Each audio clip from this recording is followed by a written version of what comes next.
The same religion that's capable of hideous acts of destruction can also be capable of moments of healing, of restoration, and of hope. But educate a girl, and you educate her entire family. There is a sun within every person. When that anger sets in, write it. Write the letters, but don't send them. You never want to leave concrete proof of insanity.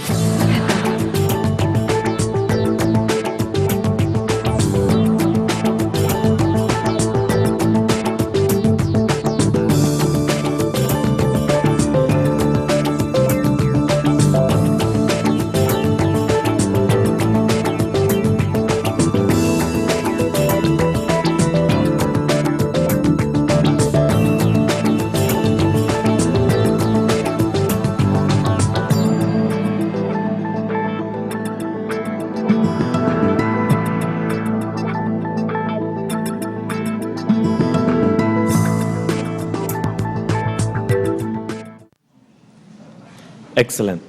It is an amazingly intimate pleasure, I would say that, to be here and to have the honor to be chair of our closing panel, plenary, whatever you may want to call it. My name is Horatio Ramirez. I am in the Department of Chicana and Chicano Studies here on campus at UC Santa Barbara. I have to thank Eileen absolutely for allowing me to contribute in a very small way, but still a very pleasurable way, to this gathering. It's an impressive gathering. There's a lot of new friends that I've met, even in the couple of hours that I've been here, and a lot of old friends from way back. So it's really excellent to be here. We are going to follow the order of the panelists, and I am going to present each one as they present, if you don't mind. So I'll give their name, her name, and the title of the presentation, and a little bio also, because I think it's deserving. So we have 5 panelists, we have 2 hours, so roughly each one will present for about 20 minutes or a little less. I will be a disciplinarian and be giving time cards. And just a little heads up too, once they're done with their presentations, we're gonna have a Q&A, and wait for the mic to actually be handed to you, okay? There also should be not too much movement, either from the presenters or the audience, because we are taping, so we want a real slick, that's what happens when you ask a queer Latino to be chair, okay? These things matter. Without further ado, our first presenter is Ellen Reese. Ellen is Associate Professor of Sociology at the University of California, Riverside. Her research focuses on the politics of welfare in the U.S., past and present. She is author of Backlash Against Welfare Mothers, Past and Present, UC Press. She is currently writing a second book, They Say Cut Back, We Say Fight Back, Welfare Rights Activism in the Era of Retrenchment, which examines efforts by low-income people and their allies to resist welfare cutbacks and shape the implementation of welfare reform. Her presentation today is entitled, But Who Will Watch the Children? Welfare Reform and Struggles Over Childcare. Ellen.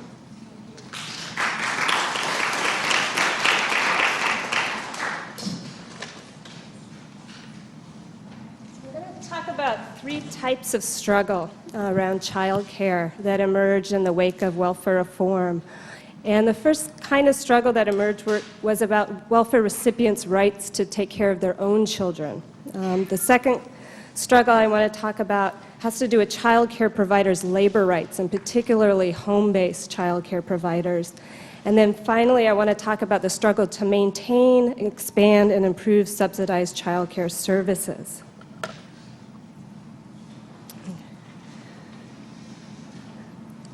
So welfare reform, among other things, expanded welfare to work requirements, which meant that somebody had to take care of the children while these welfare recipients were fulfilling these requirements. States vary in terms of when these requirements kick in terms of the age of the child. And about 23 states say that the mother, the welfare recipient, needs to go back to work after a year after the child's birth. So nearly half the states have that policy. And in my book, I'm looking very closely at struggles around welfare reform in 2 states, Wisconsin and California. And these two states, sort of became famous and had a lot of media attention around welfare for almost opposite reasons. Wisconsin sort of gained notoriety because of really sharp cutbacks in the welfare caseloads. And it was promoted as a model, not only for other states to follow, but other Western industrialized nations. And there were various delegates from Western Europe coming into Wisconsin to study welfare reform and its policies for that reason. California, on the other hand, right, being the largest state in the nation, had a lot of media attention because it had the largest welfare program in the nation. And these two states had very different policies regarding the work exemptions for mothers with infants. In Milwaukee, they said these work requirements kick in after about 3 months. In California, the state decided to give counties discretion, so you could implement them as early as 3 months to 1 year. So there were obviously struggles around this, when do work requirements kick in? And particularly sharp ones in Milwaukee and Wisconsin, where you have this 3 months period after the birth of the child. And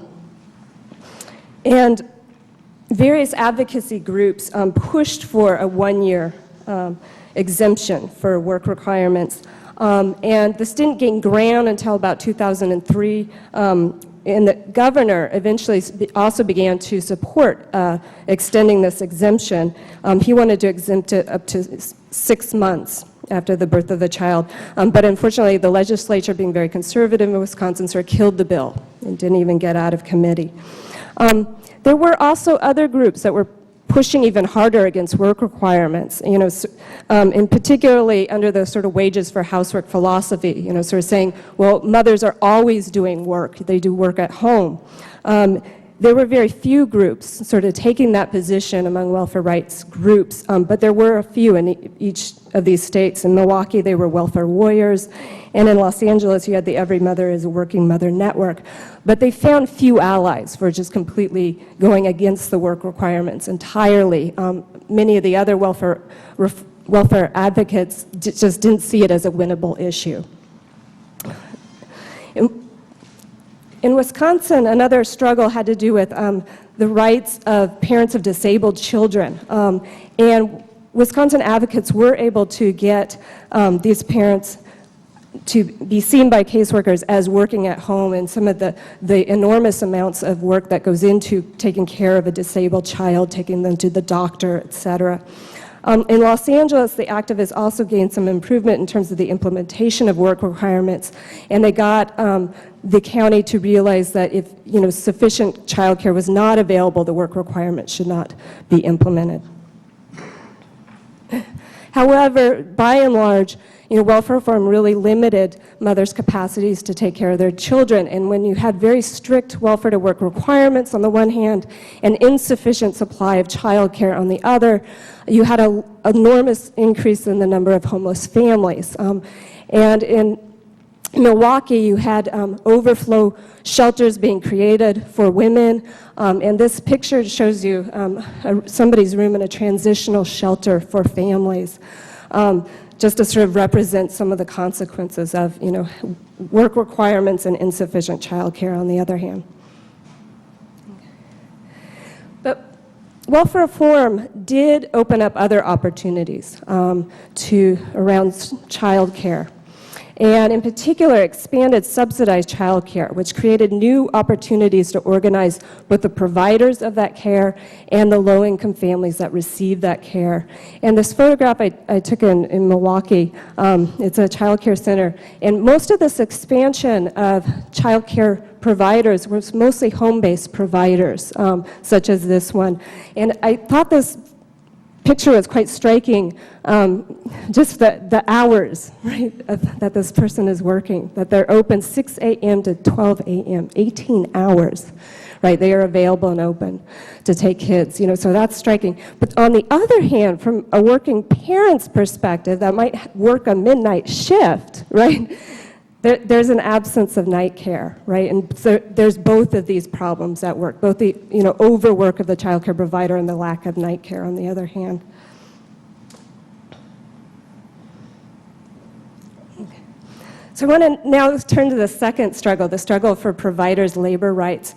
And in particular, I want to talk about the struggle for home-based childcare providers. There are three sort of types of childcare providers: those that work in centers, those that are licensed family-based childcare providers, and then there's license-exempt providers. And the home-based ones, both licensed and license-exempt, had a number of demands and issues that they wanted addressed. They wanted, first of all, timely payments. They were often not getting paid on time. They also wanted to have worthy wages, a very long-standing demand for childcare workers. And on average, childcare workers in the nation make about $18,000 per year, but that's an average, right? And there is quite a bit of variation, with the unlicensed home-based providers being paid the least, along with the assistants in the childcare centers. Right, health insurance was another major demand, and access to health insurance. Many childcare providers lack it. They also, many of them, those that don't work in centers, lack the right to collective bargaining. As home-based providers, many of them are small business women, and so they're not covered by labor laws, and so they need to get authorization by the state that they can, in fact, unionize. This can either be done through an executive order by the governor or through the legislature.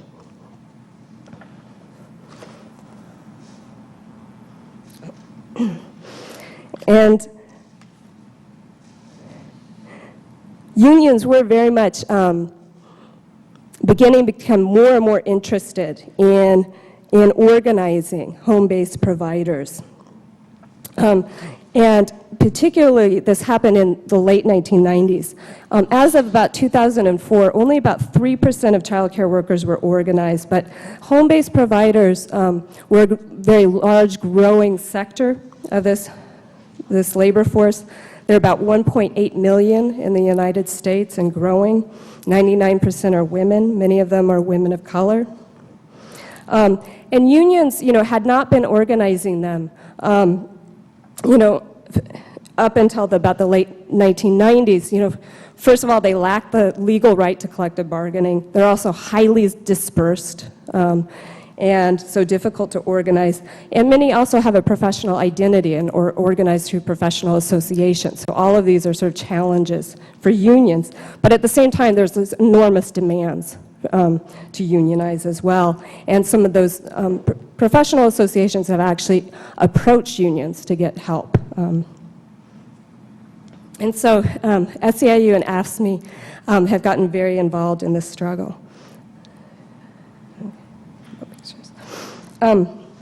This effort to unionize childcare providers grows out of a number of campaigns, including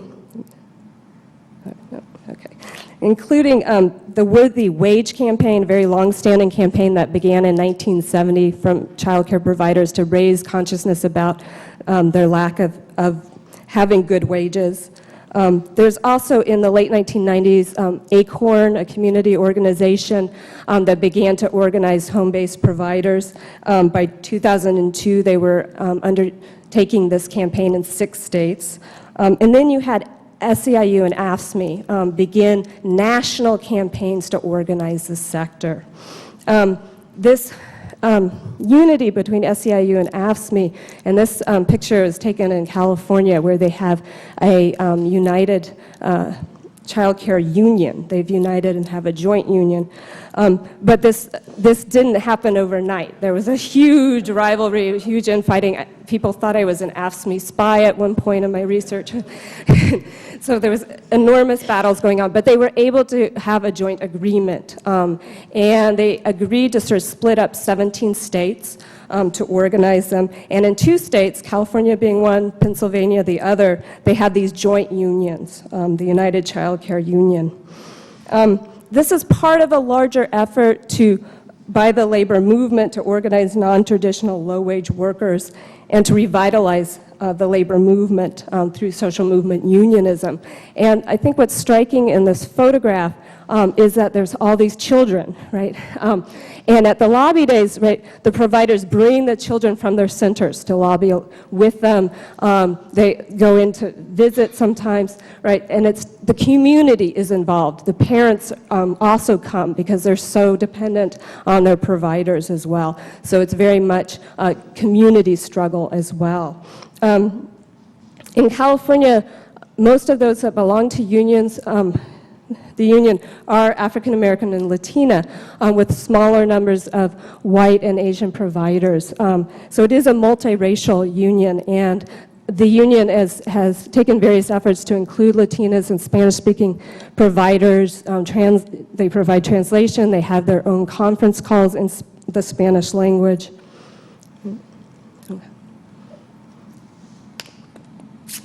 And there has been a number of important victories. Let me see. Oh, okay. I think I'm missing a few slides here. There's been a number of important victories in terms of workers' rights. And in particular, they have won the right to collective bargaining in 12 states. And currently, actually the very latest lobby day just took place last week up in California, was around AB 1164, which has passed through the legislature of California. It is now on the governor's desk. So there is going to be candlelight vigils next week to try to get the governor to sign this legislation, which would provide home-based providers the right to collective bargaining.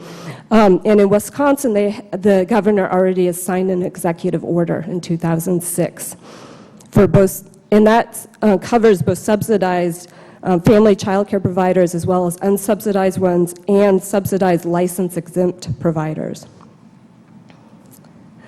Okay, so the third campaign I want to talk about are struggles to maintain, expand, and improve subsidized child care services. And this struggle, well, let me just turn back. The struggle is, first of all, to maintain subsidized child care. At first, in the late 1990s, you had this booming economy. There was the beginning of welfare reform. You had much more money going into subsidized child care, so you had an expansion of it. But beginning in 2001, right, states are beginning to experience fiscal problems, and they begin to cut back their subsidized child care program. As of 2003, 32 states had cut or were proposing cutbacks in subsidized child care. So just maintaining the level of funding for child care and the level of eligibility was a huge struggle that was being waged by child care providers along with the families that were relying on the subsidized child care system. There was a number of victories in terms of improving subsidized child care. And one is to improve the payment system. And for providers in Los Angeles, they were actually able to have a formal grievance procedure that they worked out with the resource and referral agencies that pay them. And in Wisconsin, they were able to get their county supervisors in Milwaukee to sort of back them and negotiate with them to make sure that they get better payments, at least temporarily. So there was some improvement there. Another major gain was various local and state level expansion and access to child care services. At the local level, for example, in Los Angeles, they created a universal preschool program that expanded access to child care. There was an expansion in the after-school programs as well. In Wisconsin, there was a huge struggle around the co-payments that parents had to pay to use the child care, which were very high level. It was too much for a lot of families. So they managed to get that co-payment to be reduced. They also increased the ceiling for the income that parents could earn and still be eligible for subsidized child care. They also expanded the eligibility for parents with disabled children as well, because at first they only had access to age 12, but they were able to expand that. They also, as I mentioned, prevented a number of cutbacks in subsidized childcare, both in California and in Wisconsin. Another struggle that went on in Los Angeles was a struggle that the Asian Pacific Policy Planning Council Task Force for Childcare undertook, which was to improve the outreach among Asian Americans, that they had the right to subsidize childcare and to translate forms, et cetera, and to make sure that there were more Asian American providers for those families who might speak the same language or have the same culture. So they were able to get the County Board of Supervisors to provide funding to do that. So that was a major victory for them. And then there are also ongoing struggles for universal preschool at the state level. In California, there was a proposition, Prop 82, to create a statewide universal preschool program, but it was defeated. There was kind of scandals around it in terms of Rob Reiner's promotion of it, and he had kind of an official position, and so there was kind of huge attacks on him and the universal preschool program. So there's sort of ongoing efforts to create a statewide universal preschool program. Okay. So to conclude, we have these uneven outcomes. We've got, first of all, welfare reform limiting welfare recipients' rights to paid parental leave on the one hand, but on the other hand, welfare reform expanded subsidized childcare services, and that created a larger potential constituency for subsidized childcare, creating opportunities to organize, right? And I think that, this uneven outcome could be understood in terms of what Naples describes as the new consensus on the gendered nature of the welfare state, that, women are expected to be employed in the labor force rather than taking care of their children at home. And this outcome also, I think, has to be linked to, larger trends within the labor movement as well, right? Unions actually took up this opportunity. SEIU and AFSCME did that the most, but there have been other unions as well involved, including the AFT in New York, for example. And so the unionization of providers and social movement unionism, I argue in this paper, has really helped to revitalize the movement for a better childcare system. It's increased the resources to organize both the providers, and those providers in turn are organizing the families, right? And even if those families or the children can't go up with them to lobby with them, they also engage them in their centers. They have them writing postcards, signing petitions. The children do drawings about why childcare is so important to their families, et cetera. So it's been really an incredible campaign, and one that's still underway.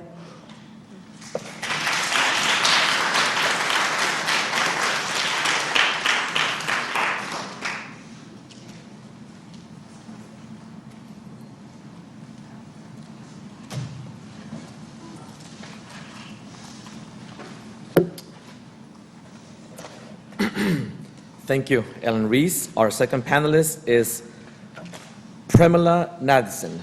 Yes? Okay. We immigrants mess it up all the time.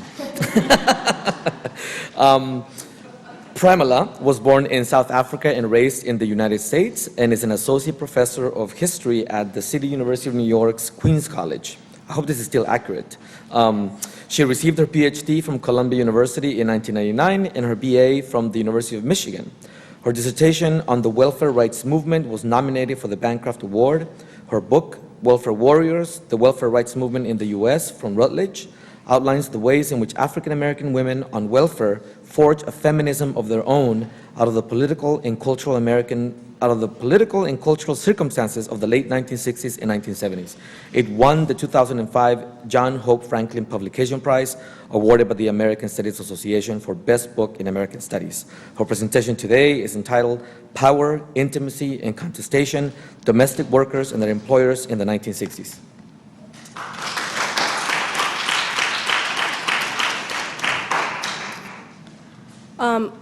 I want to say the customary thank you to the organizers. It's been a wonderful couple of days, and I'm very, very happy to be here.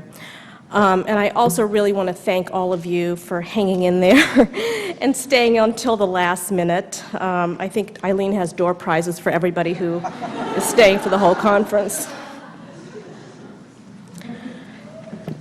In the steamy summer of 1968, shortly after the assassination of Martin Luther King Jr., and in the wake of urban upheavals in Baltimore, Chicago, Washington, D.C., and 100 other cities around the country, domestic workers in Atlanta met to talk about reforming the occupation of domestic service. They were inspired by the civil rights movement, emboldened by other poor people who were mobilizing for change. They ushered in what domestic leader Dorothy Bolden called a new birth, or as she put it, a voice to be raised for domestic workers. That summer, they formed the National Domestic Workers Union of America, a misnomer on 2 counts because it was neither national nor a union. But they did succeed in reaching thousands of women, both employers and employees, whom they educated about the rights and responsibilities of this kind of work.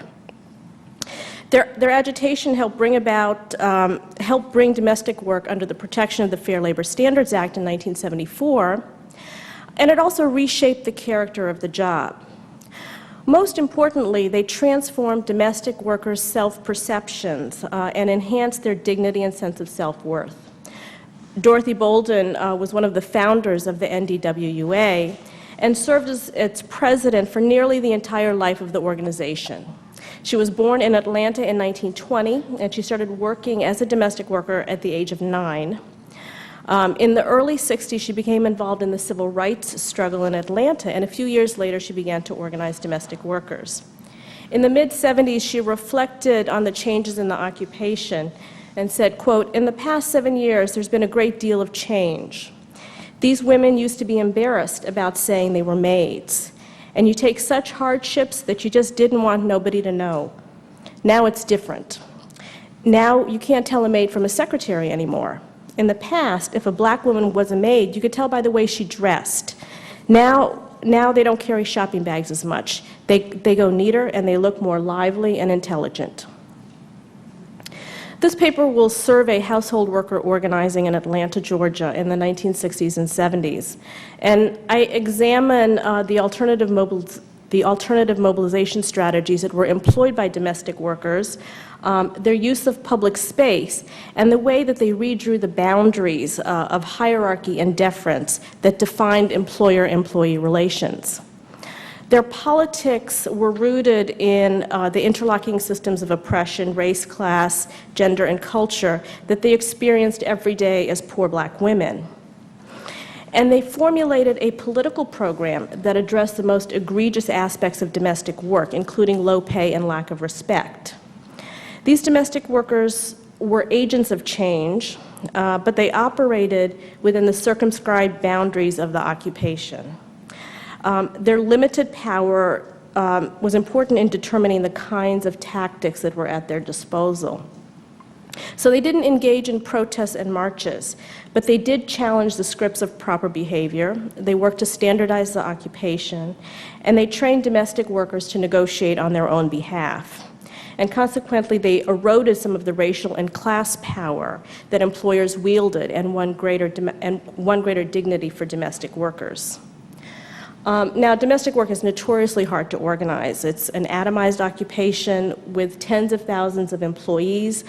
There were about 30,000 in Atlanta in the 1960s, and even more employers. Since many domestics work for more than one employer, there could have been close to 100,000 employers in Atlanta.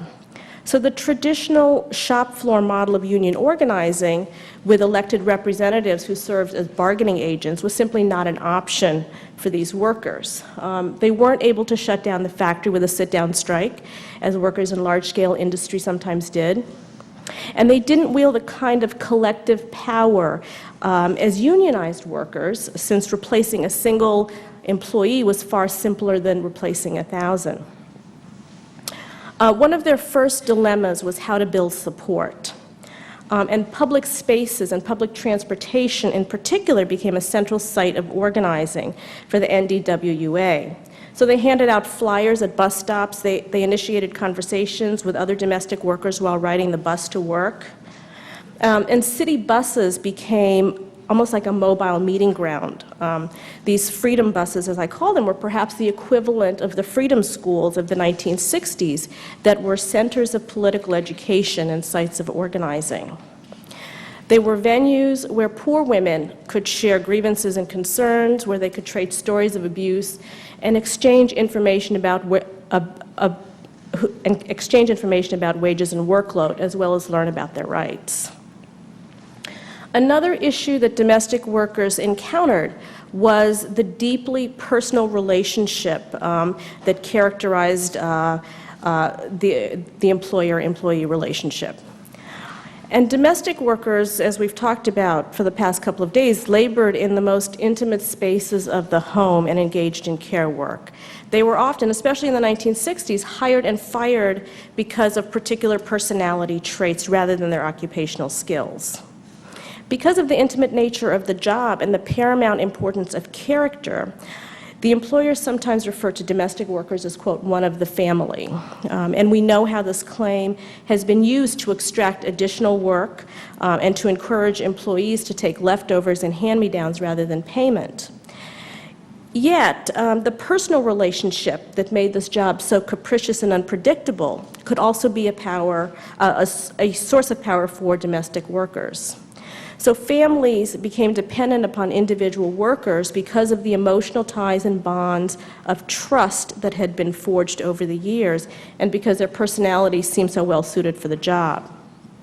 So domestic workers, who were in many cases considered essential to the management of the household, were able to use this power of loyalty to win demands from their employers. The nature of the work not only shaped how, the nature of work also shaped how workers negotiated. Because each employer, in the vast majority of cases, had only one employee, and because employees were isolated from one another, they engaged in one-on-one bargaining. According to Bolden, quote, "You can't negotiate with private employers, private homes. You have to teach each maid how to negotiate. And this is the most important thing, communicating. I would tell them it was up to them to communicate. If I wanted a raise from you, I wouldn't come in and hit you over the head and demand a raise. I would set out and talk to you and let you know how the living costs have gone up," end quote. So a lone domestic worker could not be represented by others, but essentially had to act as her own bargaining agent. So rather than relying on a union hierarchy to speak for them, domestic workers were individually empowered.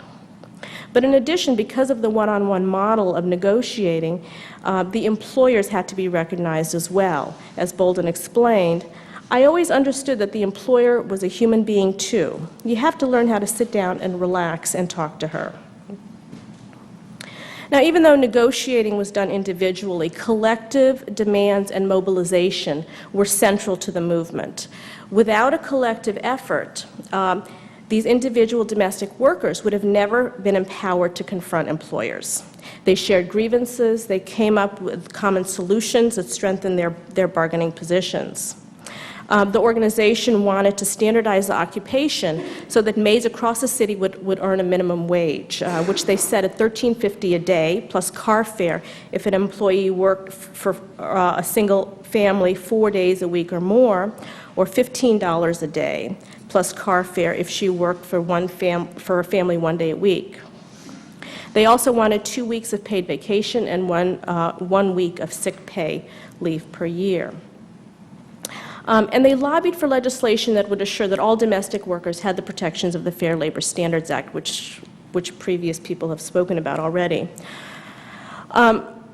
The organization also ran an employment placement service that offered counseling to both employers and employees. And along with other domestic worker groups, they also saw educating the public as critical. So they designed brochures and pamphlets. They held programs to educate the public about the rights and responsibilities of domestic workers, such as their right to Social Security. A core goal of NDWA was to increase the stature and the dignity of domestic work. And scholars such as Bonnie Thornton Dill have argued that because most domestic workers did not have a negative view of household work. They didn't see it as inherently degrading, but actually took pride in what they did. And Dorothy Bolden felt the same way and explained that she had worked in lots of different kinds of jobs, but, quote, "I always went back to domestic. I love children. I really love children." But rather, it was really the perception of domestic workers in conjunction with the menial pay and the poor working condition that contributed to the occupation's low status. Domestic work was and is both racialized and gendered. In 1940, 60% of employed black women identified themselves as domestic workers. And although this percentage declined to 18 in 1970, as more employment opportunities had opened up for African American women, at this moment they were still overrepresented among private household workers. Moreover, domestic work is tied to the historical legacy of slavery. So even in regions of the country where slavery was not widespread, servants were overwhelmingly immigrant women and women of color, and so it is an occupation that is racialized. And household employees engaged, of course, in what traditionally has been considered women's work. So domestic work is also degraded because of its association with unpaid labor in the household. Phyllis Palmer, in her important study, has examined how household work created boundaries among women of different class and race backgrounds, defining some women as clean and pure and other women as dirty and tainted. So domesticity is central to the perceptions and status of both middle-class women who are employers and poor women who are domestic workers. So the women in NDWA sought to reorder household arrangements and redefine the boundaries that shape domestic work. They questioned the assumptions that domestic workers should take hand-me-downs, should show appropriate amounts of deference, and do any and everything asked of them. They wanted to professionalize and raise the status of their work. So the scripts of deference that were inflected by both race and class of the women doing the work became the site of contestation. In combination with improved wages, hours, and benefits, they sought individual empowerment with both public and private displays of respect. And one strategy they implemented to achieve this was to establish something called Maids Honor Day. And this was one day each year when an outstanding maid was honored by NDWA in a very posh and public ceremony. And domestic workers were nominated by their employers, who explained in letters to the organization why their maid should be named Maid of the Year. In some ways, this practice really, I think, reinforced the power of employers to define the terms of employment, to determine what distinguished a good worker from a bad worker. One employer referred to her worker as, quote, the epitome of quiet, gentle strength. Another employer nominated Sophie because even though she had her own family, she worked for 30 years for her employers, acting as, quote, pediatrician, psychologist, advisor, counselor, confidant, companion, and contributor to Spoiling Our Son. In another case, a domestic worker, quote, swooped in like Mary Poppins and saved the family from being broken apart, at the same time accepting a very low salary.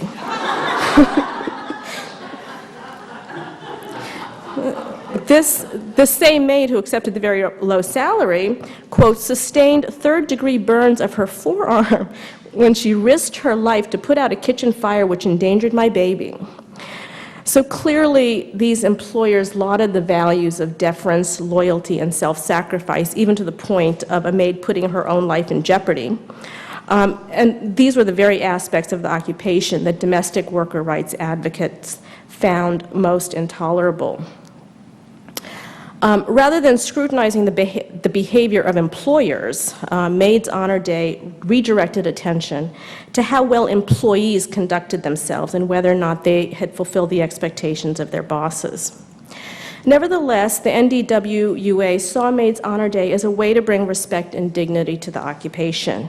And according to NDWA, quote, "The purpose of this event is to recognize and honor outstanding women in the field of domestic labor for their courage, stability, and the remarkable ability of being able to take care of two households at one time. This event is held once a year to bring pride and dignity to the working place of women," end quote.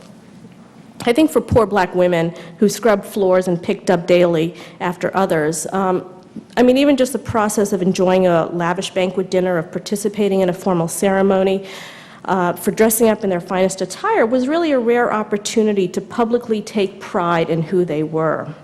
So even the workers who didn't win Maid of the Year, I think undoubtedly garnered some much-needed satisfaction and recognition from hearing the praises of their employers. Another central goal of NDWA was to professionalize the occupation. And they initiated a homemaker skills training program which enabled expert domestic workers to train women on welfare how to keep house and care for the children. And the goal was to rid the home of, quote, "filth, disorder, disease, injury, child neglect, improper diet, and make it a more satisfying place for these families." And this was clearly a double-edged sword. On the one hand, it was trying to elevate the skills of domestic workers, but at the same time, they were denigrating the housekeeping of women on welfare, and these two groups were obviously not distinct. The NDWA also started training programs for domestic workers so they could acquire specialized and technical training to provide better services in the field of what they called household management. So upon completion of the course, they participated in a ceremony and received a certificate. According to Bolden, they now were professional women. And such training, they believed, would lead to higher wages, but also recognition that household work was not unskilled labor, but that it required both a level of knowledge and a measure of instruction. NDWA strategies did not stop the wheels of production, so to speak. Because of their limited resources and the dependence on their employer, they eschewed confrontational politics. They did not campaign to find alternative employment opportunities for African American women. Most members of the NDWA embraced their occupation rather than attempting to escape it. Instead, they used alternative strategies to blur the boundaries that had historically defined domestic work as a degraded occupation.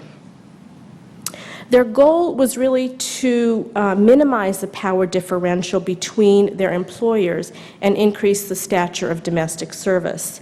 A graduate of one of NDWA's training programs testified that when her employer insisted she scrub the floor on her hands and knees, she responded, "I have completed my training as a household technician. I know that I don't have to scrub floors down on all fours anymore."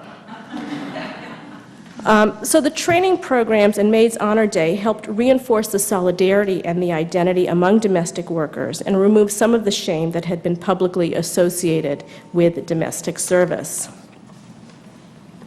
And I think this also, reflects a little bit on the conversation we were having yesterday afternoon about the development of a care work movement. And I think for these particular women, there wasn't necessarily a division between fighting for higher wages and being a part of a low-wage movement, while at the same time trying to revalue the care work that they were engaged in.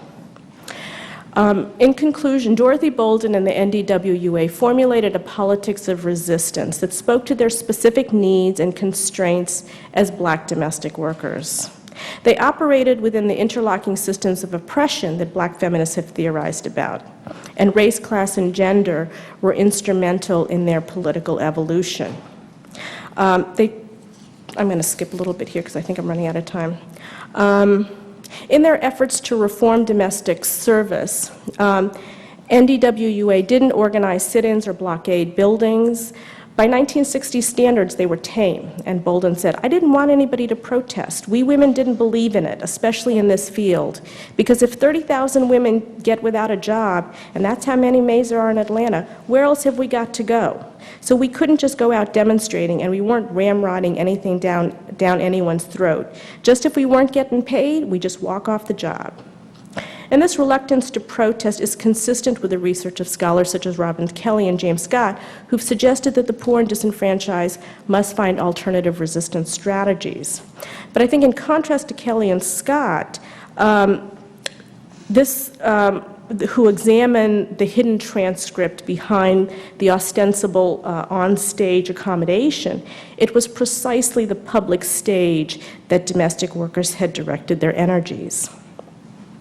Prior to the 1960s, domestic worker resistance had been elusive and masked, and with the formation of the NDWA, it took on a very public, institutionalized life. The NDWA made home the site of contestation, and the domestic sphere became the battleground, and their individual relationships with their employers the most important fight. The personal is political rang as true for them, if not more so, than other feminists of this period.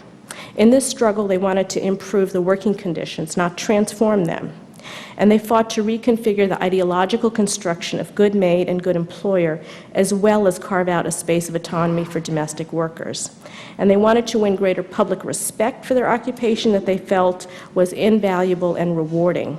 Their struggle had limitations, but it also had transformative potential, in that it taught poor black women how to speak for themselves and how to represent themselves, an accomplishment that I think we shouldn't undermine when the vast majority of domestic workers today continue to be exploited and dehumanized.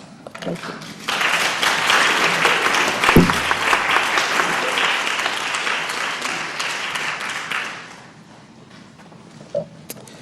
Thank you, Pramila Madison. Our third panelist is Miyoung Kang. Kang? Yes, okay. Who teaches in the Women's Studies Department at the University of Massachusetts Amherst. Her dissertation, her 2001 dissertation in sociology from NYU, is entitled Manicuring Identities, Race, Gender, and Class in New York City Korean-Owned Nail Salons. And it was an ethnographic study that explored the social construction of race, gender, and class in service interactions in ethnic small businesses by examining relations between Korean female owners and workers and the racially diverse customers in New York City nail salons. It described and analyzed the practices of how language, body, and emotions are managed and how these actions shape identities and intergroup relations in the interpersonal setting of the post-industrial economy. And among her publications, just to give you a little background, it's her 2003 article in Gender and Society entitled The Managed Hand, The Commercialization of Bodies and Emotions in Korean Immigrant-Owned Nail Salons, which has been reprinted 4 times thus far in Feminist Frontier 7, Sociological Odyssey, Contemporary Readings in Introductory Sociology, Workplace, Women's Place, and Anthology, and Korean Americans, Past, Present, and Future. Her presentation today is entitled Manicuring Intimacies, Inequality and Resistance in Asian-Owned Nail Salons.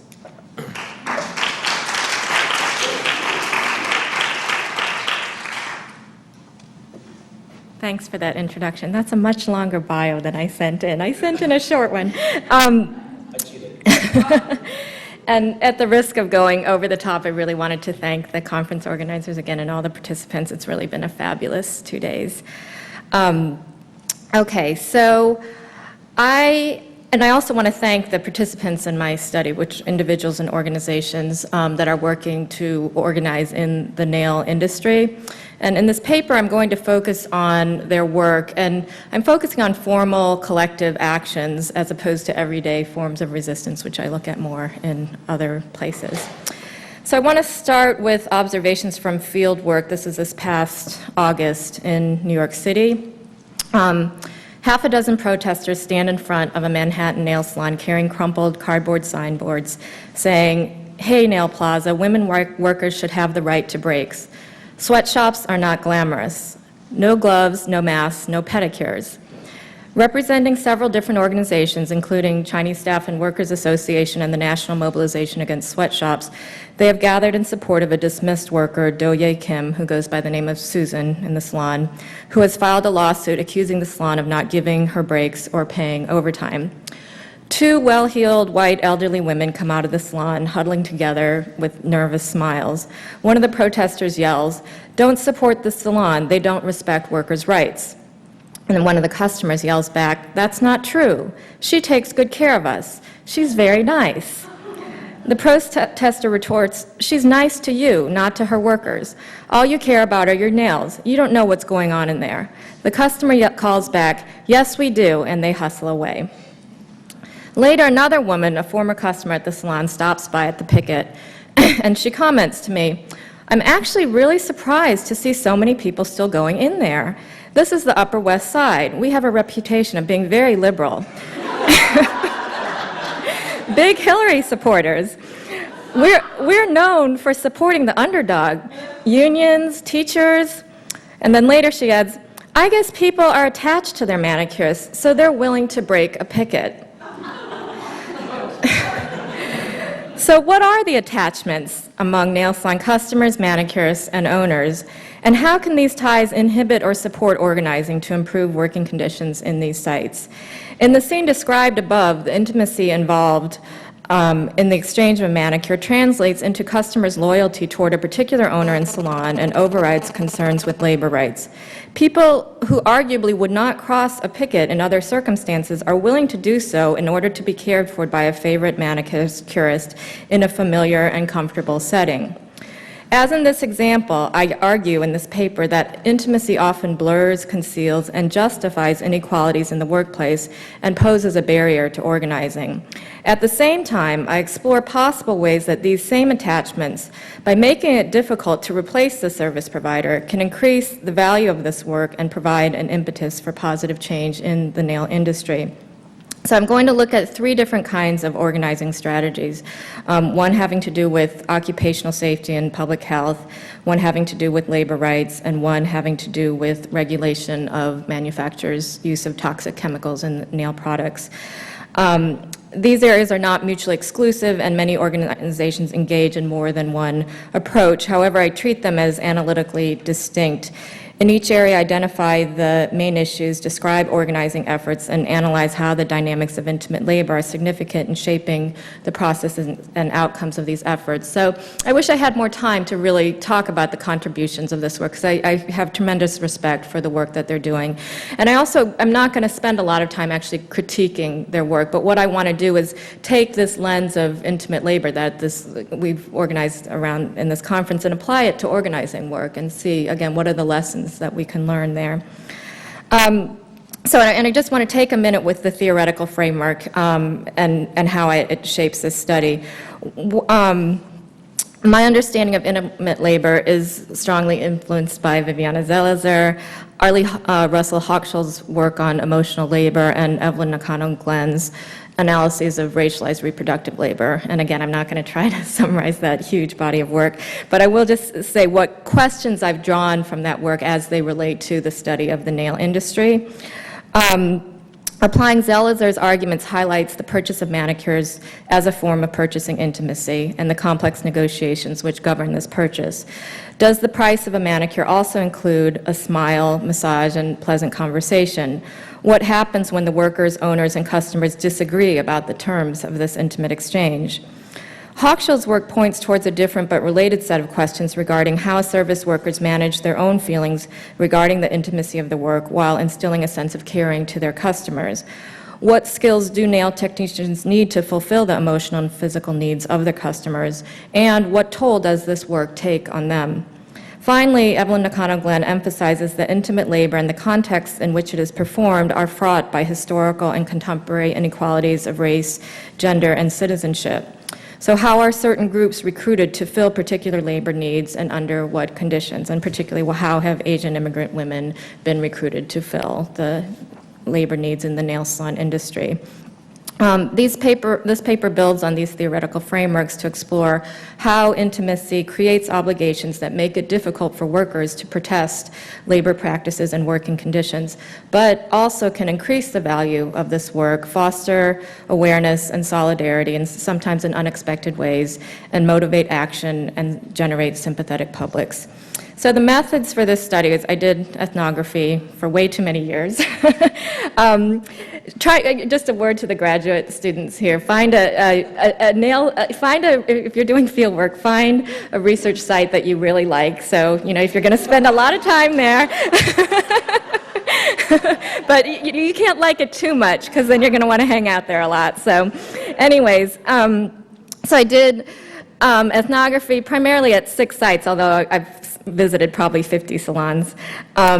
And these were in 3 different categories. 2 salons in predominantly white, middle and upper class neighborhoods, which I refer to as nail spas, and 2 salons in predominantly black, working in lower middle class neighborhoods, which I refer to as nail art salons, and 2 salons in racially and socioeconomically mixed neighborhoods, which engage in sort of a routinized they're like the McDonald's of the nail salon industry, so which I refer to as discount nail salons. Okay, and I did in-depth, in addition to ethnography, I did 76 structured interviews. And then in addition, I just did 9 interviews this past summer with the organizers.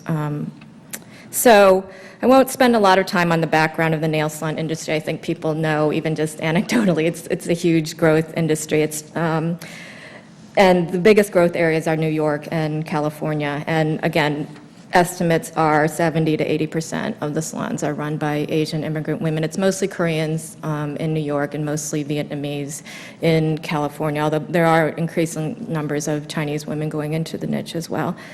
Okay, so what I want to do is spend some time going into each of these different kinds of organizing strategies and again see how intimate labor complicates them.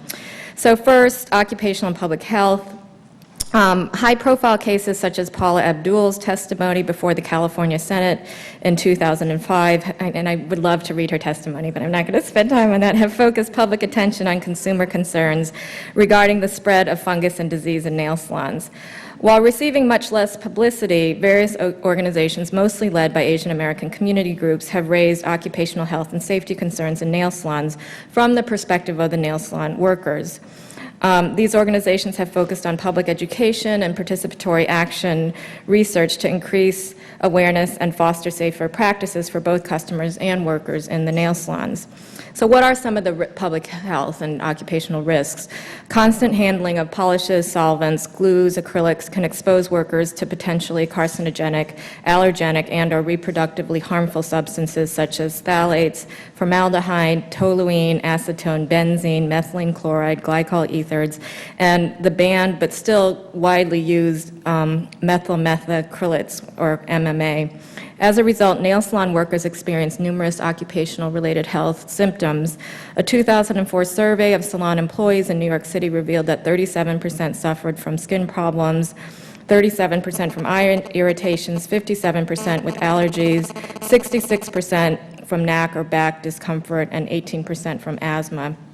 And one nail salon worker that I interviewed commented, "I worry most about my health here because I don't know how bad it is. Sometimes I just feel dizzy and there's nothing you can do."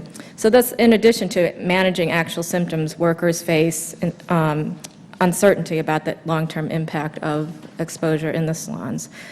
So various organizing efforts, and again, this is all very recent in the last few years, have emerged to address these issues on the federal, state, local government level through community organizations as well as local business communities. So examples of these efforts include California-based Polish, which stands for Participatory Research Organization and Leadership Initiatives for Safety and Health, the Nail Salon Project in Houston, the National Asian Pacific American Women's Forum, both the national office and they have a very active Yale chapter, and the Toxic Use Reduction Institute at the University of Massachusetts. These efforts concentrate on identifying and publicizing best practices in nail salons. But I'm going to say, what the sort of challenges of implementing these practices. So, for example, the Asian Law Caucus and the University of California at San Francisco had a community occupational health project which focused on nail salon work. And they published very clear guidelines, which they distributed to many salons, which included recommendations about wearing gloves, frequent hand washing, disinfecting of tools, and what I found striking, very precise steps for what to do if a client bleeds. So these are the recommendations. Hand the client a cotton ball to stop the bleeding. Use liquid Styptic on a cotton applicator. Ask the client to throw out the cotton ball. If you get blood on your skin, wash your hands immediately with soap and water. So while these procedures are certainly reasonable and desirable, I interviewed one manicurist, I'll call her pseudonym is Julissa, who sheds light on the reality of trying to implement these protocols in the workplace. And she talks a lot about gloves and things. I'm going to skip that and just go to the blood part. I'm afraid, I asked her what's the most difficult part of her job, and she says, I'm afraid I'm going to make people bleed. People who've done it for this work for 5 years still make people bleed, and it scares me. If you make them bleed, the customer gets really upset. You just have to apologize a lot and take care of them. And then I asked her, well, what do you do? You put on gloves, right? And she said, you can't put on gloves for that little amount of blood. To save time, you have to touch it, then just throw it away. I never heard of anyone contracting a disease, but I worry about it. I have a family, so that's what I worry most about. So rather than being able to implement measures to protect their own health, and again, it's not that they don't understand that these are good measures. It's, again, the work site does not enable them to carry out these practices.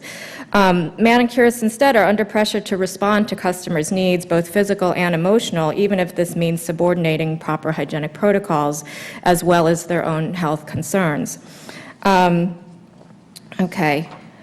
So, as well as the owners put a lot of pressure on them to work quickly, and many of these protocols are very time-consuming. So occupational safety and health issues then are very closely related to the labor rights issues in the salon, which I'll get into next. So nail salons, for the most part, follow lax protocols regarding legally mandated breaks and wages. With regard to lack of regular breaks, one manicurist I interviewed in Queens says, I don't know any salon that gives an hour break at a set time every day. Sometimes we have to eat in 10 minutes, depending on whether it's busy or slow. Sometimes it's so busy the boss won't even tell you can take a break, so you just have to keep working. In one salon, the eating area was literally like a closet sort of to the side, and it had like a little refrigerator, and the women would go and stand and sort of gobble down their lunch and then have to go right back to work. As for wages, this manicurist in Manhattan states, I'm still learning and I don't have a license, so I only get paid $40 a day. And so she works about almost 12 hours a day, so it's less than minimum wage. But those more experienced can earn $100 or more in salary, tips, etc. So here we have, again, some of the complexities of the organizing. Most of the workers, again, are deferring gratification. They think eventually they're going to earn more money. Eventually they're going to become owners, so they don't identify as workers, so they're not really very motivated. They see this as, again, as a very temporary situation that they're in. In addition, the law is complicated in that many of these workers are classified as independent contractors, which shifts the responsibility for wages and breaks away from the owner of the salon, and again puts it on the practitioner. So again, lots of hopeful organizing going on.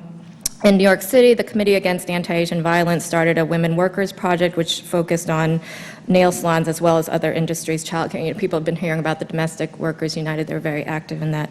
The ALDEF, the Asian American Legal Defense and Education Fund, combined with a Korean organization called Empowering the Korean American Community, and won a back wage settlement of $17,500 in January 2006.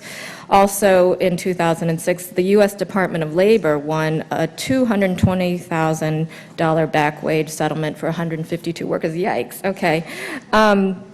Okay, and then this nail plaza protest that I started off talking about at the beginning, this is really exciting.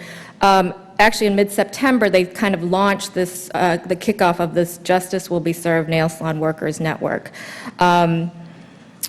Okay, I'm going to have to skip through a lot of this. So basically, I want to pull out some of the, so what one of the organizers of the protest said, it's the workers that are going to drive this. And he says, only by challenging the sweatshop practices of owners is change going to happen. All the pressure is going to come from workers, as they are the ones whose lives are at stake. So on the one hand, I agree with this, but, that workers have the most at stake. But I think if that's the organizing approach, you really need to take seriously how intimacy complicates the ability of the workers to protest against the owners, who they have very close relationships. What I observed is the owners often give them rides, so they spend several hours a day together. The way they get their jobs is through social networks, through churches, or connections back to Korea.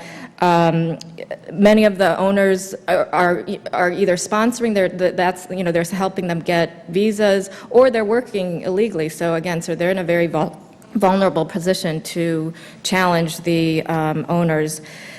Okay, so I just want to skip on here to the last part about regulating manufacturers.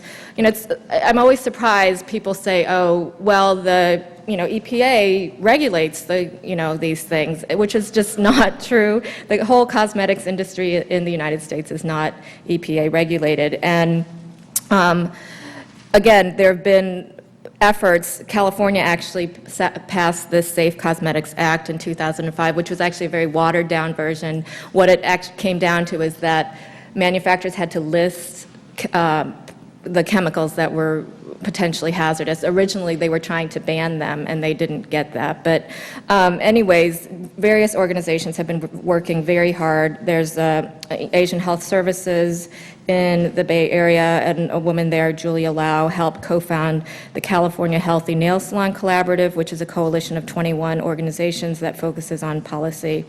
So again, I want to just pull out, I wish I could spend more time in really talking about how great this work is, because they're really doing wonderful work. But again, I want to focus on some of the complexities that intimacy brings into this organizing.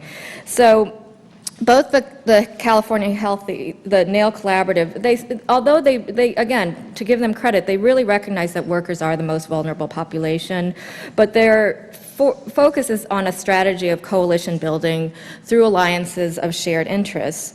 And, as we've seen, that's not always feasible or appropriate. Workers and owners and customers oftentimes have very conflicting interests. So what happens in coalition is oftentimes the voices of the least powerful members, particularly workers, can be overlooked or toned down so as not to alienate other members. And other complexities just have to do with the nature of the work. So this is a quote from Joy Onash of the Toxic Use Reduction Institute, and what's sort of the general ethos of the beauty industry is and how that really complicates organizing. She says, I don't want to generalize about the American public, but it may be that they are less aware about toxins, not just in personal care products, but in pesticides, cleaning products, et cetera. There are a variety of products that cause exposure. There may also be a false sense of security. People believe that the government is making sure that their products are safe, and that is not necessarily the case. OSHA doesn't cover the small amounts of chemicals that workers are exposed to in the cosmetics industry. So I would say it's a combination of lack of interest and lack of information and a false sense of security.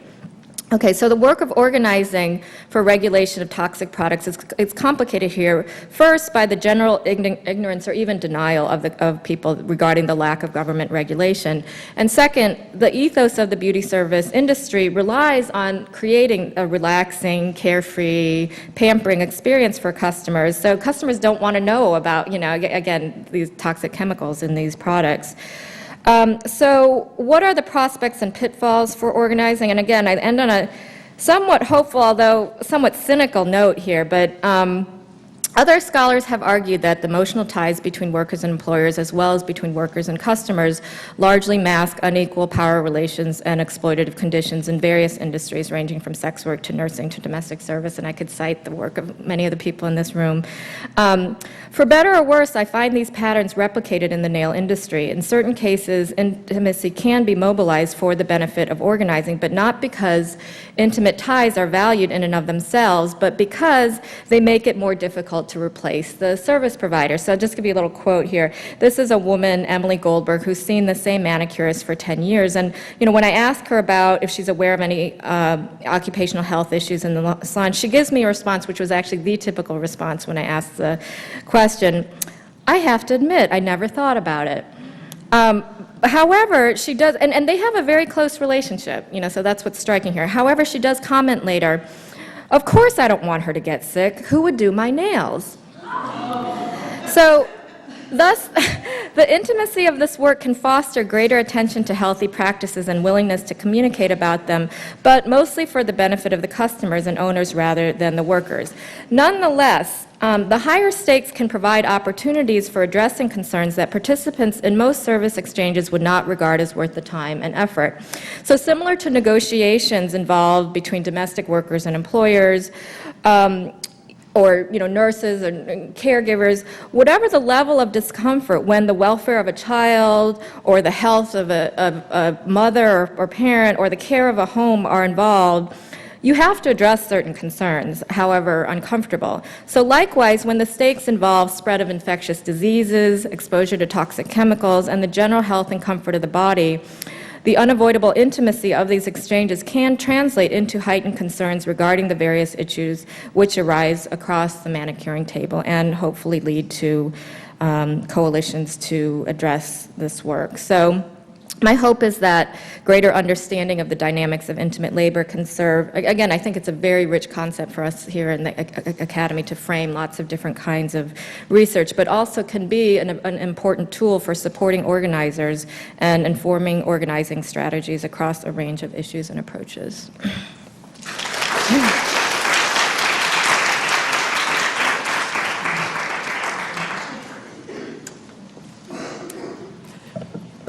Thank you, Miyoung Kang. Our fourth panelist is Becky Ross. And Becky Ross arrived at the University of British Columbia in 1995, and since then has developed teaching and research interests in the areas of qualitative historical methods, the sociology and history of sexualities, feminist gender anti-racist theory, critical sports studies, and the sociology of quote-unquote the family. And the quotes are in there, so. She is working, yes, on a book-length study. Yeah, completed. She has completed, almost completed, a book-length study of female burlesque and striptease in post-war Vancouver, 1945 to 1980, and another book of essays she's been working on, or maybe has completed also, on queer culture in the 21st century, entitled Shaken and Stirred. Her presentation today is entitled The Expulsion of Sex Workers from Vancouver's West End, 1975 to 1985, A Cautionary Tale.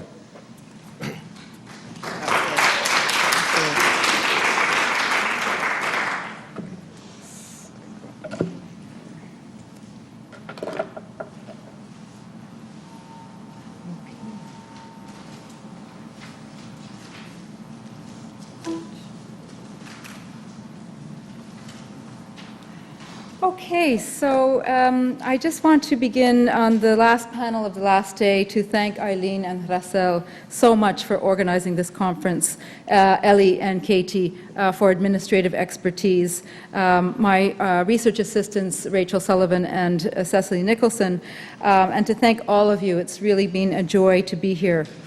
I'm also very grateful for the hotel with the hot tub, which has enabled about 8 of us, at least last night, to do the intimate labor of networking. This paper is a very preliminary effort at the beginning edge of a new research project. I'm leaving 10 years behind of work on post-war striptease. I did bring 3 articles of fairly recently published research on my striptease project for anyone that's interested. They're just up there. So in 1886, Vancouver, British Columbia was incorporated by British colonizers as an English-speaking white settler city. Aboriginal peoples harshly pushed aside, popular images painted Vancouver as a rough, raunchy frontier town full of newcomers in search of fun and games. A Western Canadian transportation terminus for steamship lines, passenger boats and railways, Vancouver became a magnet for loggers, sailors, fishers, mill workers, cannery workers, and miners. Commercial sex provided a service, fulfilling the demands of local men and those who arrived periodically from seasonal work camps outside the city. Throughout the first half of the 20th century, official policy concerning prostitution vacillated between controlled toleration and moral zeal. During times of abolitionist fervor, sex workers were flushed out of brothels, hustled off the streets, charged as inmates and vagrants, fined, occasionally jailed, then discharged only to become vulnerable once again to waves of civic protest.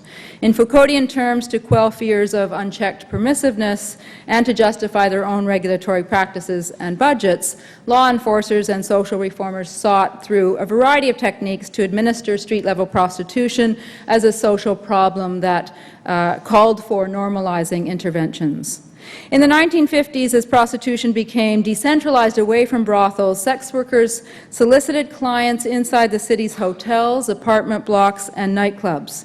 Together with the Cave Supper Club, the Penthouse Cabaret on Seymour Street, the longest-standing, still-running striptease club in Canada, was a notorious venue for exotic dancing and prostitution dating back to the late 1940s, touted in the press as a minor league equivalent to the Eiffel Tower and the Empire State Building. The Penthouse earned a reputation as the best place in the city to meet sex workers who frequented the club, bought food and drinks, and charmed a local and tourist clientele. Indeed, sex workers operated a lively sex trade inside the city's independent nightclubs, in part because until the early 1970s, independent women were prohibited from hotel beer parlors unless escorted by gentlemen and seated in the ladies and escorts section of the bar. Implemented during the Second World War to curtail illicit sexual commerce by undesirable prostitutes, the physical partitions were intended to segregate unruly men from unattached, debauched women presumed to be vectors of VD. Unfettered by the same restrictions that governed hotel pubs, nightclubs offered sex workers prime heterosocial milieu in which to search for clients. In 1978, Vancouver Sun columnist Denny Boyd reflected on the Penthouse Cabaret's first 30 years. It was the place to go after hours to get a steak, mixer for your bottle, see a show, run into a friend, or find a hooker.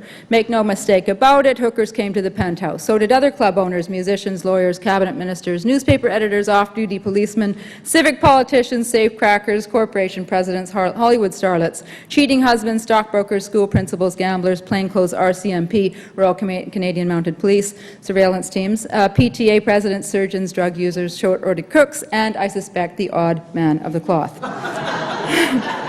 On December 22, 1975, the night of a provincial election, the Vancouver Police Department raided the Penthouse.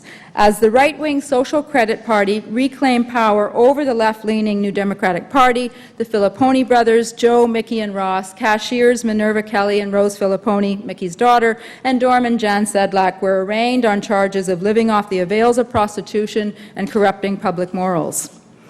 In his Restaurant Guide magazine, Dick McLean summarized the police plot, quote, "The full operation, which involved 12 officers, included surveillance by means of electronic eavesdropping devices, hidden cameras, motor vehicle surveillance, and male officers entering the club to pose as prostitutes' clients. Female officers also posed as prostitutes inside the Penthouse. For months prior to the arrest, morality squad members, led by Inspector Vic Lake, staked out the club, disparaged as a union shop for prostitutes, and took photographs of every man leaving the club with a woman on his arm. According to historian Brian Salmi, 200 of 700 photographs taken were entered as evidence in the courtroom. One officer described the stack that never made it into the courthouse as a blackmailer's wet dream, containing photos of doctors, lawyers, politicians, celebrities, judges, and numerous members of Vancouver's establishment. In both the media and the courtroom, the Italian-Canadian Filipponis were likened to pimps and mobsters who profited from the tips and cover charges paid by prostitutes who solicited the aroused customers. Struck by the hypocrisy of law enforcement agencies, Nightbeat reporter Denny Boyd supported the Filipponis' crusade for justice. Quote, is this the safe way where the prostitute buys her groceries? Is this where should they be charged with living off the avails as her hairdresser, her landlord, the hydro company, BC Telephone? And if she pays taxes on her illicit income, is the Solicitor General living off the avails? In an interview with me in 2000, Ross Filipponi angrily echoed Boyd's critique of the glaring double standard. He said, quote, "We argue in our defense that the Hudson's Bay department store sells the working girls clothes, so why aren't they charged with living off the avails?" End of quote. After decades of soliciting clients indoors at hotels and nightclubs like the Penthouse and the Cave, a heterogeneous community of sex workers was forcibly pushed onto the streets of Vancouver's West End. In a city already reputed to be the prostitution capital of Canada, sex workers became a lightning rod for newly invigorated abolitionist ideology and practice. In the face of mounting backlash, approximately 120 racially diverse and differently gendered sex workers who took pride in their pimp-free community community solicited clients in the West End neighborhood. While women, including a small number of African Canadians and Aboriginal peoples, made up the majority, a minority of male hustlers and male-to-female pre-operative transsexuals also sold sexual services on and around Davie Street, the first tranny stroll in the city. Portrayed sensationally as she-males in fetish pornography, ridiculed in tabloids, pathologized in medical text, and condemned as mutilated masquerading males in Janice Raymond's hate-filled vitriolic tract, The Transsexual Empire, trans sex workers capitalize on customers' desire for what Jamie Lee Hamilton calls the full package deal, both titty and clitty, clitty, which was the more feminine term for cock. In response to the increasingly visible sex trade, the community organization Concerned Residents of the West End, or CROW, emerged as a juggernaut for disaffected citizens. Established in 1979, CROW assumed a well-organized, well-funded leadership role in engineering a vigorous backlash, including vigilante action, against West End prostitutes. Residents, realtors, and business owners launched a sustained, aggressive attack on sexual perversion, with the most exercise throwing eggs, tomatoes, and beer bottles at community meetings and public altercations. Over the course of 5 years, CROW's authority to set the agenda, define the terms of debate, and influence the levers of political and legal power became the envy of anti-vice lobbyists across Canada. Indeed, the organization's tactics, including picketing to shame the Johns, were later emulated by similar organizations from Victoria to Edmonton to Toronto to Halifax. Not unique to the Canadian context, contentious urban renewals were also engineered in the 1960s, 70s, and 80s in American cities, including New York, Pittsburgh, Detroit, San Francisco, and Los Angeles. Especially after 1980, when Vancouver was designated host for the International Fair, Expo 1986, multiple stakeholders became feverishly intent on transforming the port city into a world-class city through a slate of cleanup initiatives. In 1981, Vancouver City Council voted to physically, architecturally reconfigure the West End to thwart street solicitation. Spending $6.1 million, councillors oversaw the construction of mini parks, roundabouts, and traffic diverters. In an interview with the Calgary Herald newspaper in 1983, then Attorney General Brian Smith described his abolitionist mandate in the West End as, quote, a war against hookers. Vancouver's residents groups, business owners, city politicians, provincial legislatures, realtors, and police formed a powerful network with a single-minded mandate to criminalize prostitution and purge prostitutes from the West End. Immediately after Expo of 1986, pieces of the West End became sites of furious speculation and new realty developments, such as the Bayshore Gardens, up here, Bayshore Gardens, Cole Harbour, and Pacific Place. An exclusive precinct of wealthy Canadian Pacific Railway barons dating back to the 1880s, the city's West End underwent massive redevelopment in the 1940s and 50s. Elite apartments and commercial buildings replaced the stately mansions with their once lush private gardens. By the late 1950s, the neighborhood adjacent to English Bay and Stanley Park had become home to owner-occupants and renters of apartments marketed to bachelors, widows, and retired couples who were, quote, no longer or not yet involved in the conventional family life of husband, wife, and children. So that's a photograph from 1972. Beginning in the late 1960s, a stratum then of middle-class white gay male business owners and realtors began to cater to increasing numbers of gay male consumers who sought out the new modern apartments and retail outlets, prefiguring the eventual maturation of the city's prized gay village. By the late 1970s, the West End, including Stanley Park, was infamous as the site for gay men's cruising grounds, public washrooms, bars, and bathhouses. There's the English Bay Beach House. However, sex workers, many of them queer themselves, moved in to service the locals and the tourists who frequented the neighborhood streets. A cabal of high-profile gay men assumed leadership in CROW to oppose outdoor prostitution. In spite of the heavy capitalist investment in the neighborhood, the discursive reformulation of the West End as a uniquely residential space void of commercial activity became central central to the coordinated Not in My Backyard campaign. The spokesman for Crow, an out gay man and resident, Gordon Price, disingenuously called for stepped-up police enforcement against prostitution, insisting that, quote, street soliciting is incompatible in a residential area, end of quote.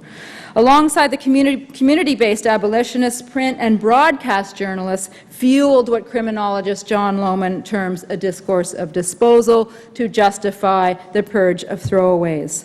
Ironically, far from the negative image of all prostitutes as mobile and transient, many West End sex workers lived in the neighborhood. However, upon arrest while working in the late 1970s and early 80s, some were forbidden by police from returning to their homes. Aboriginal trans sex worker, gender illusionist, and entertainer Jamie Lee Hamilton was arrested for soliciting outside of a West End liquor store in the late 1970s. She recalled, "I was charged and put in jail. It was Halloween, and I remember the police were throwing firecrackers at me as they booked me. They made me strip in front of them, they strip searched me, and then they threw me in the male section of the jail." Humiliated and violated, once released, she was given an area restriction which forced her to move out of the West End entirely. Clearly, only certain expressions of sexual commerce, discreet, indoors, and taxable, were legitimated and accommodated, while others were rendered illegitimate. In effect, some residents were accorded rightful status to work and inhabit the West End as honest citizens, to quote then Mayor Mike Harcourt, while others were cast as a menacing nuisance to be roughed up, belittled, and expunged. Both individual sex workers and two sex worker organizations, the Alliance for the Safety of Prostitutes, or ASP, and Prostitutes and Other Women for Equal Rights, or POWER, resisted police incursions and resident-led shaming rituals, though their numbers were small and their voices rarely solicited. At a one-day conference on prostitution sponsored by Crow at the West End Community Centre in October of 1981, politicians, a psychiatrist, police inspectors, and social planners addressed the prostitution problem. Crow organizers said that they would consider only serious requests from prostitutes to address the gathering, but only on Crow's terms. 2 years later, members of ASP demonstrated in front of City Hall in April of 1983. Oh, sorry, thanks very much. Yeah, got it. And in June 1984, they demonstrated against, again in the West End, here. Sex workers and allies strove to articulate an empowering reverse discourse through meetings, public action, and their newsletter, Who're Organizer. While some feminist activists and a handful of gay men worked in solidarity with prostitutes for social justice, most dissociated themselves from sex workers or disregarded them altogether, a short-sighted abandonment that continues to blunt the potency of feminist, anti-racist, and queer coalition-based organizing today. In April of 1982, in response to relentless pressure from Crow, Vancouver City Council passed a bylaw that imposed fines of $350 to $2,000 on those convicted of purchasing, attempting to purchase, selling, or attempting to sell sexual services on Vancouver streets. Dubbed the anti-hooker bylaw in the press, it was widely applauded as an ingenious municipal solution to controlling a crime already defined and controlled under the federal criminal code. In the first 6 months, a reported $28,000 in fines was collected from accused persons who pled guilty to prostitution-related charges. Challenged by sex workers and lawyers as an unconstitutional breach of freedom of expression and assembly, in September 1982, the bylaw was upheld by the provincial court judge David Moffat. However, in early 1983, the Supreme Court of Canada struck down a similar law in Calgary, Alberta, as an invasion of the federal power to pass criminal law. Faithful to the long-standing tradition of the Vice Commission as an instrument of colonial governance, federal parliamentarians struck up a special committee, the Fraser Committee on Pornography and Prostitution, to research, hear submissions, and make recommendations with the goal of resolving jurisdictional skirmishes. Exasperated by the legal limbo, Vancouver City politicians, police, and Crow pressured the provincial government to fill the gap left by multi-party foot-dragging. Mayor Harcourt channeled the fear of a takeover into support for stepped-up criminal sanctions by the federal government. So that's one article. Harcourt warns MPs, that's members of Parliament, on hookers, and takeover by hookers feared. In July 1984, in response to an application for a legal injunction by the Attorney General, British Columbia Supreme Court Judge Alan McEachern banned blatant, aggressive, disorderly prostitutes from the West End altogether in order to preserve the peaceful integrity of the community. Mindful of McEachern's ruling, unprecedented in Western jurisprudence, and in defiance of progressive recommendations made by the Liberal-appointed Fraser Committee, the new right-wing Conservative majority in Parliament in late 1985 passed Bill C-49 of the Criminal Code, wherein the crime of street solicitation was rewritten to prohibit all communicating in a public place for the purpose of prostitution.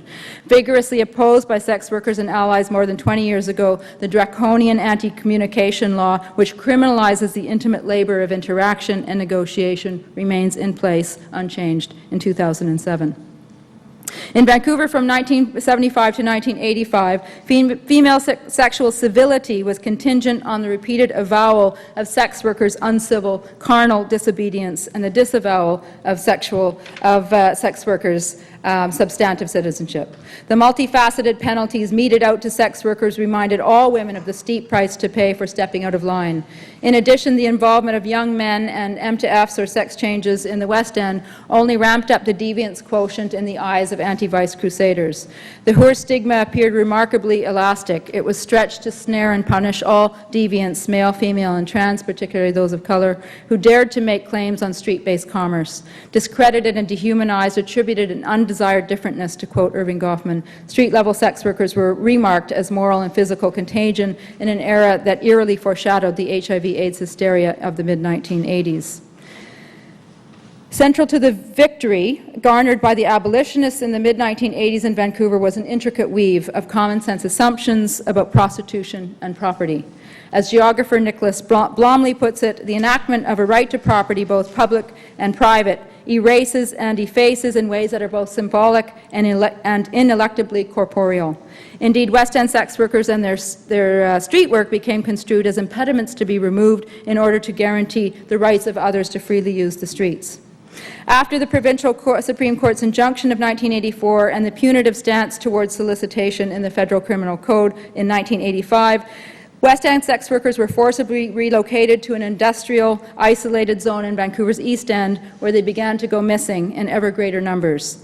In effect, the explosive urban contest in the West End, its interventions and displacements, endangered the lives of street-level sex workers and haunts the industry today. The history of a vibrant mixed community of sex workers has been eradicated from popular memory and from the physical spaces of the West End. What remains is a chilling fact of 70 survival sex workers murdered and disappeared from the city's downtown east side, two-thirds of whom were Aboriginal since the late 1970s, with only 2 sex workers murdered in the city between 1900 and 1978. The carnage, which would constitute a national emergency where the murdered white upper-crust university students, has occasioned much public hand-wringing, particularly in the ongoing 9-month trial of alleged serial killer Robert Willie Pickton, but little comfort or justice for sex workers, their families, and supporters. In anticipation of welcoming the world to Vancouver Whistler for the 2010 Winter Olympics, city officials and developers have begun to design and defend new cleanup and redevelopment agendas. Some of the gentrification is contingent on the forced physical expulsion of folks from city spaces as the city grapples with ascending to a place in the globalizing order of the Pacific Rim. Poor people have been displaced in growing numbers from fast disappearing single residency hotels on the east side, and working queers and older single women have been evicted from West End apartments by landlords eager to renovate and double the rent Manhattan style. Condominium towers have been erected throughout the West End in the place of compact 3-story walk-up rental apartments built in the 1950s and 60s. Sex workers have been pushed further and further east of the downtown east side to uninhabited industrial zones, the killing fields of tomorrow. Like many cities worldwide, Vancouver is an amalgam of intensely disputed spaces. The unsettled disputes will surely interrupt the self-congratulatory spool of civic boosterism during the Olympic festivities in 2010. Finally, in August 2007, lawyers for the Downtown East Side Sex Workers United Against Violence Society, a new group of mostly Aboriginal women, filed a statement of claim to the BC Supreme Court alleging that Canada's prostitution laws put them at risk of injury, kidnapping, and death. Harm reduction and support services to people working in the sex industry have been ignored, underfunded, or slashed in flagrantly neoliberal fashion. For 4 decades, activist sex workers have identified prostitution as a legitimate work relation and prostitutes as workers deserving of occupational control and safety and the same rights and protections extended to other workers, to little avail. In the end, there is much to learn from our not-so-distant past about mistakes made, vulnerabilities exploited, the failures of progressive social movements, and the intransigence of abolitionist ideology within apparatuses of legal and moral regulation. Thank you very much.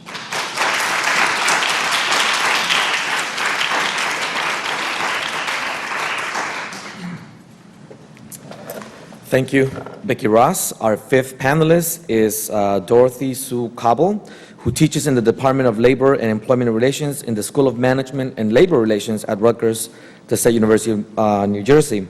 She's a professor of labor studies, history, and women's and gender studies, studying the changing nature of work, social movements, and social policy in the U.S. and globally. Her books include the award-winning Dishing It Out, Waitresses and Their Unions in the 20th Century, Women and Unions, Forging a Partnership, The Other Women's Movement, Workplace Justice and Social Rights in Modern America, which won the Philip Taft Book Prize for the best book in American labor history, and Sex of Class, Women Transforming American Labor. Her presentation today is entitled More Intimate Unions.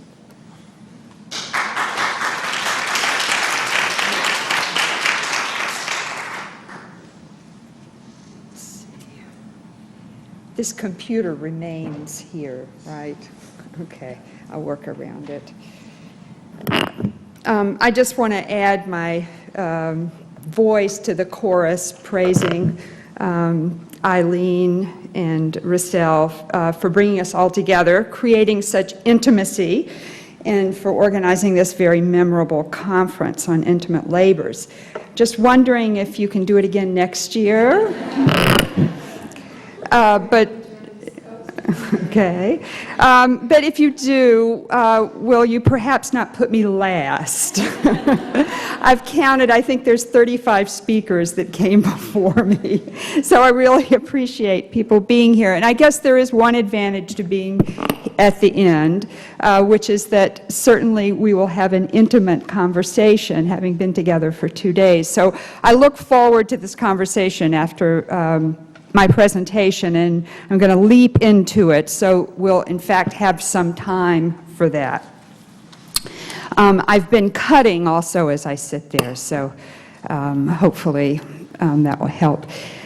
We've heard some inspiring tales of organizing and resistance on the part of a range of intimate workers at this conference and on this panel. And certainly the old myth that women are unorganizable has largely been demolished. Why? 3 reasons. There are many more. I'll name 3. The 6 stories of successful labor organizing among women, generated by decades of feminist scholars, have had an impact. Feminist scholars expanded the definition, I think, not just of labor, but of labor organizing, so that we have this extraordinary range of collective resistance of women, their collective pressure, consumer boycotts, women's auxiliaries, informal slowdowns and actions. In some ways, what Viviana was talking about earlier on reminded me of some of the literature on women's work culture that we're coming back to. All of this has been recognized and made visible. I think 3, the extraordinary upsurge of labor organizing currently among service workers. The recent campaigns we've heard about among home care workers, nurses, child care providers, but also the older yet still massive organizing among public sector workers, teachers, social workers, librarians, clericals. The majority here were performing intimate labor. This accompanying the civil rights and women's movements in the post-World War II decades, right into the 1970s and 80s. So that's a kind of prehistory of the organizing we see going on today. And I just want to remind people that the peak of that was 1983, with 35% of public sector workers organized in the U.S., but that has still held. So when you hear the private sector unionization rate is down to 10 or 11, that's private sector. Public sector is a very different story. But what I want to argue in this paper is twofold. One, that there are still myths or outdated paradigms that hamper our ability to think clearly and productively about the labor organizing of intimate workers. And I'm going to talk about some of those, but I think it would be really interesting to try to think together as a group about this. I'm going to call this outdated paradigm the factory or industrial paradigm of labor organizing. And I think it is a hangover in part from the glorious but by now long gone heyday of mass production organizing in the U.S. and elsewhere, but it also owes much to the structuralist and economistic framework that still hangs like a dead weight over the theories of labor organizing and collective action. Now, I just want to make it clear, this is not true of the papers we've heard here, okay? What I'm really doing is providing a commentary, not on these papers, but really on what is still dominant in the literature of social movements and collective mobilization. So I'll argue that we need to think beyond this factory paradigm if we are to understand and help make happen the organizing of those who do intimate labor. The second thing I'll argue is that the unions intimate workers have created in the past, as well as those that are emerging today, can help us do so. There are a lot of examples in this paper that I'm going to cut because we have so many examples that have been provided in this panel. I think these unions and the workers in them have a lot to say about how to create more intimate unions, the title of my talk. And I'm using that phrase in two ways. One, I mean how we can organize more workers who do intimate labor, but also how a labor movement can be created in which intimacy is no longer feared, and in which attention to the interpersonal in all realms of life, including the union movement itself, is recognized as essential for advancing freedom and social justice. A brief word about terminology. In the spirit of this conference, I will be using intimate labors as a category of analysis, and I really welcome this notion of intimate labor because it crosses occupational boundaries. It doesn't put workers in boxes, and I think it really helps us capture the complexity and multidimensionality of the work we and others all do. The service occupations I've studied, be they waitressing, flight attendants, clerical, or household workers, confound easy generalization. None can be reduced to a single distinguishing characteristic or dimension. Many involve care work and emotional labor. Many also fall into what we could call the sexual service sector, a term I first encountered in 1976 in Baxendall, Gordon, and Revery's documentary history, America's Working Women. I'll also be using intimacy in the expanded and multiply ambiguous sense suggested by Viviana, one which allows for various degrees of caring and closeness, and which encompasses exploitative as well as mutually beneficial encounters. I also want to make it clear that although in this talk I will be focusing on the efforts of workers to create workplace-based organizations, union building is not the only or even the main form of worker or women's activism, and I do not want to suggest otherwise. Okay, moving beyond what I've called the factory paradigm, what do I mean here? What are some of the deeply embedded, and I might add, untested assumptions that are part of this paradigm? Basically, it's a theory rooted in the notion that those who most resemble the archetypal male worker toiling away on the mass production assembly line are the most likely to organize. And I'm going to skip 10 pages or so and briefly note 3 derivatives of this notion. One, that those concentrated in large workplaces outside the home, performing full-time, routinized, unskilled, alienated labor, are the prime candidates for militancy and collective mobilization. And of course, the obverse of that is that those in scattered, dispersed workplaces, small shops, the home, street vendors, those who work part-time, those who are subcontracted, non-standard contingent workers, those are the least likely to organize. I think we need to be careful when we presume that. Workers may be in disparate workplaces, but it doesn't mean they're isolated. I think of your example of the household workers who are in disparate workplaces but come together on the freedom buses. There's many places where workers come together. One of the surprising truths about the history of organizing in the U.S. is that most workers who joined unions do not fit the mass production bias. There's lots of examples here, but I'll just use one that goes right to the heart of the matter. At the peak of so-called industrial unionizing in the 1940s and 50s, the Teamsters are the largest union, not the UAW, okay? That's a union where workers are in individual trucks hurtling through space, okay?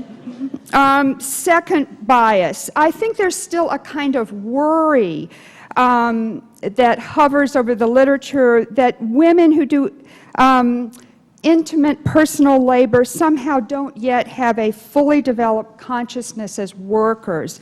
And a corollary of this idea is that a commitment or an identity other than paid worker is sort of a distraction in collective mobilization. So women's ties with family, household, community, their sense of themselves as mothers, daughters, sisters, lovers, partners, good caretakers, good providers, is a problem rather than a resource or a spur to protest.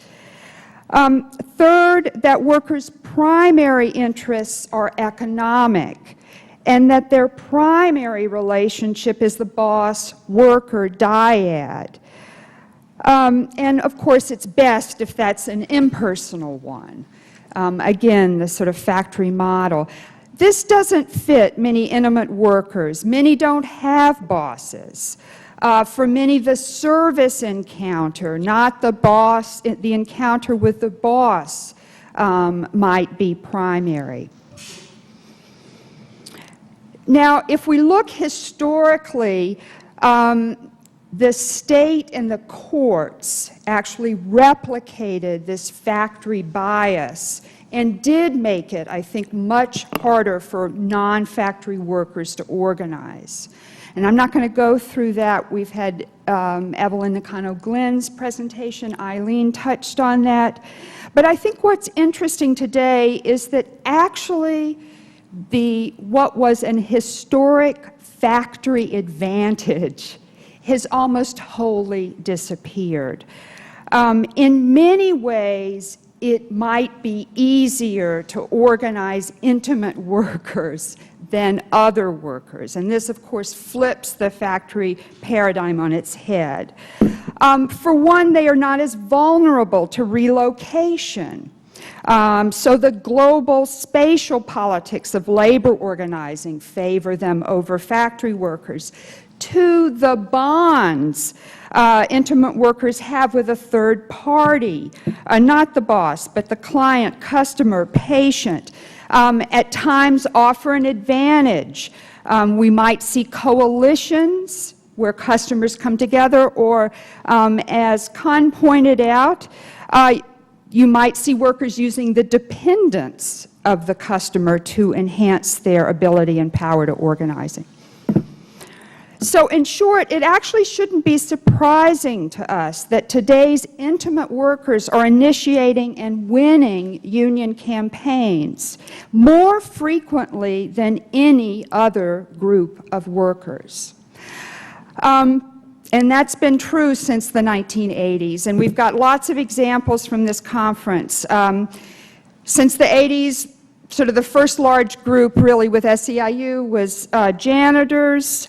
The home care membership now tops 350,000.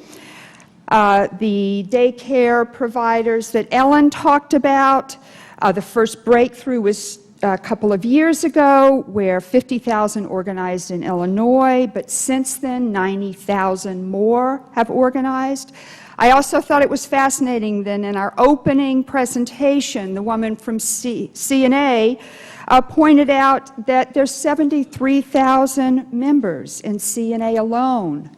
Nationally, the UAW is now 75, 72, it's less.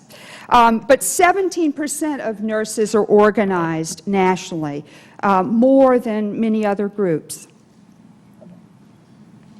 I have 4 minutes left. So let me turn to the second point I wanted to make in this talk and really think about what would it take to grow this intimate unionism. Certainly there needs to be a transformation of unions in terms of a commitment to organizing, what many talk about as moving toward a social movement unionism.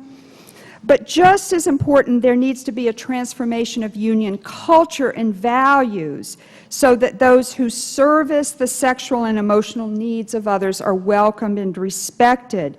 Most obviously, the intimate labor of sexual service remains in the shadows, and when mentioned in union circles, often elicits embarrassed silence or involuntary laughter. Now, there's exceptions, of course. SEIU's recent, though unfortunately unsuccessful ultimately, effort to represent exotic dancers at San Francisco's Lusty Lady. But the traditional labor movement is far from a consensus over whether to organize sex workers and what specific political and economic policies would best serve their interests. But even where unions already represent those in the service sector, and I've written about this, they're not really seeing those issues as central to their mission. Marion Crane has written some interesting work now about the ways in which women at Harrah's are challenging the sexual commodification. And this kind of approach, labor needs to see sex discrimination and the issues of sexual commodification as central to what it does. Let me just conclude with a note and really bring in what I see as one of the unions that's done the most to pioneer and move us toward what we could call a relational union, one that is not just focused on wages, but also on the importance of human relationships, and that's the Harvard Union of Clerical and Technical Workers. Chris Rondeau, who was one of their leaders, once explained to me, as a mature union, we felt it was time to move beyond economic man. The union decided to challenge the idea that people's desires can be reduced to the economic, and that selfishness and hyper-individualism were the best bases for prosperity and happiness. Viviana opened this conference by reminding us of how much mutual caring occurs in the workplace. Indeed, how much caring occurs everywhere. In short, then, it's time not only for unions to recognize and value this intimate labor, but also to put transforming human relationships at the heart of what they do. That's part of why we need more intimate unions. Thank you.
The same religion that's capable of hideous acts of destruction can also be capable of moments of healing, of restoration, and of hope. But educate a girl, and you educate her entire family. There is a sun within every person. When that anger sets in, write it. Write the letters, but don't send them. You never want to leave concrete proof of insanity.